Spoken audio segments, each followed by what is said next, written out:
Fabrice Eboué, on entend souvent qu'aujourd'hui, on dit les humoristes, on leur laisse pas quand même une liberté comme avant. Est-ce que vous aussi, vous avez ce sentiment-là où vous dites, moi, j'ai toujours finalement dit ce que je pensais? C'est bon, si tu prends le grand changement, si tu veux, que dans les années 80, je parlais des blancs manteaux, du point virgule, etc., c'est que les gens, ils avaient la démarche d'aller découvrir des jeunes humoristes, des nouveaux talents, etc. Aujourd'hui, le seul vecteur de communication, c'est la télévision. Donc ça passe par le prisme de la télé. Et comme la télé est super cadrée, je ne sais pas si on n'a pas le droit ou si on se met des barrières tout seul, mais en tout cas, aujourd'hui, tu découvres un artiste, tu dis il fait à peu près ça, et on ne peut pas aller super loin à la télévision. Et quand tu te fais ta promo à la télé, il faut que ça corresponde à peu près à ce que tu fais sur scène.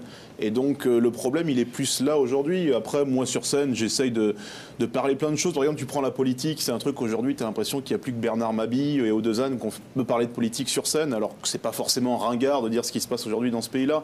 Moi, j'essaye de l'aborder de diverses façons dans mon spectacle. Après, non, je pense que c'est aux humoristes de se prendre en main. Moi, je pense qu'on est des poils à gratter, qu'on est là pour ça. Maintenant, c'est à chacun. Bruno ?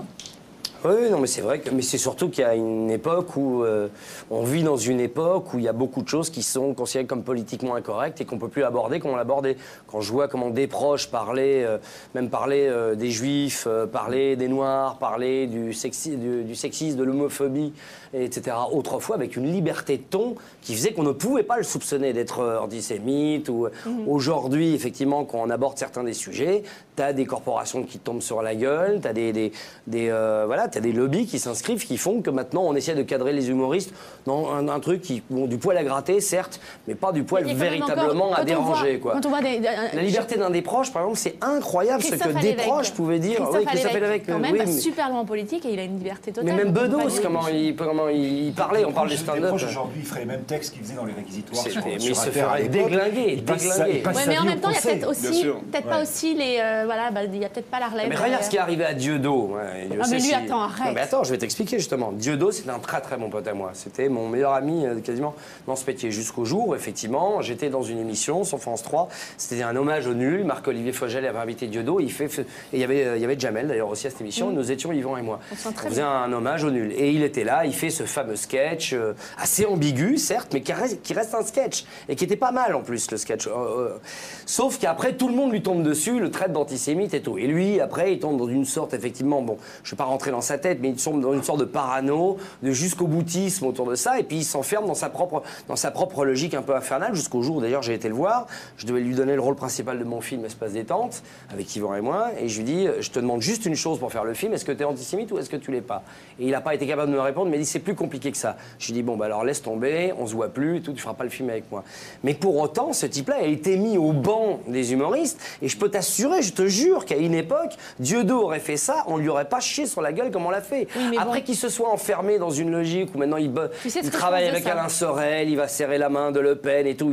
Effectivement, maintenant, il est dans une sorte de logique très qui moi me dérange absolument, mais je te jure, ça ne lui serait pas arrivé. Oui, mais il a été récupéré lui aussi. Il a été récupéré par l'autre camp qui a dit viens chez nous, viens, puisqu'ils t'en veulent, c'est bien la preuve, tu vois, que les Juifs t'empêchent de travailler. Et effectivement, maintenant, il ne sait plus vraiment où il en est. J'espère que dans quelques années, il fera son grand mea culpa. C'est pas aussi simple que ça, tu vois, parce que c'était vraiment, tu vois, il a quand même bossé avec Dieudonné pendant des années, donc on peut pas avec Elie Semoun pendant des années. Donc, tu vois, même Elie, même Elie, tu lui as posé une question qu'il a pas. Oui, non, mais je dis pas qu'à un moment, il n'a pas basculé dans quelque chose que je trouve limite. Mais il a été massacré avant même de pouvoir s'exprimer vraiment.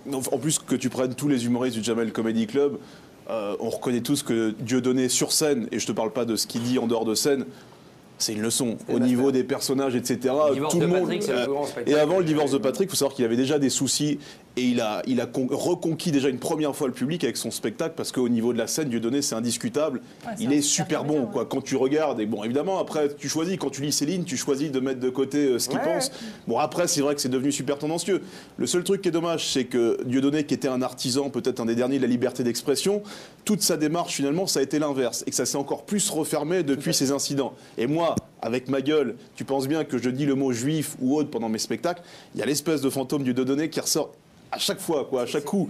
Et c'est ça qui est juste dommage, c'est que finalement, ça a servi à encore reculer au niveau de la liberté d'expression, etc. Et je pense que s'il avait Si le fond était bon, s'il était juste venu sur un plateau dire voilà, je m'excuse, je le pensais pas. C'est sûr, il a essayé un moment et puis il a continué à faire une sorte de provoque dont il sait dans lequel il s'est enfermé. C'est vrai en tout cas, il y a une vraie liberté. Je veux pas brûler ce qu'il a été. Quand tu voyais le divorce de Patrick, il évoquait moi, sur le terrorisme et tout. Tu m'en voudras pas, mais j'ai pas du tout envie de faire un hymne à Dieudonné. Plutôt juste envie de dire qu'aujourd'hui, malgré tout ce qu'on peut dire, dans une autre époque, il ne sera pas fait taper dessus comme il l'a fait. Maintenant, ce qu'il y a fondamentalement derrière, ce qu'il est en train de penser aujourd'hui et ce qu'il cultive aujourd'hui, effectivement, c'est très contestable et je ne le trouve pas fréquentable. D'ailleurs, je ne le fréquente plus.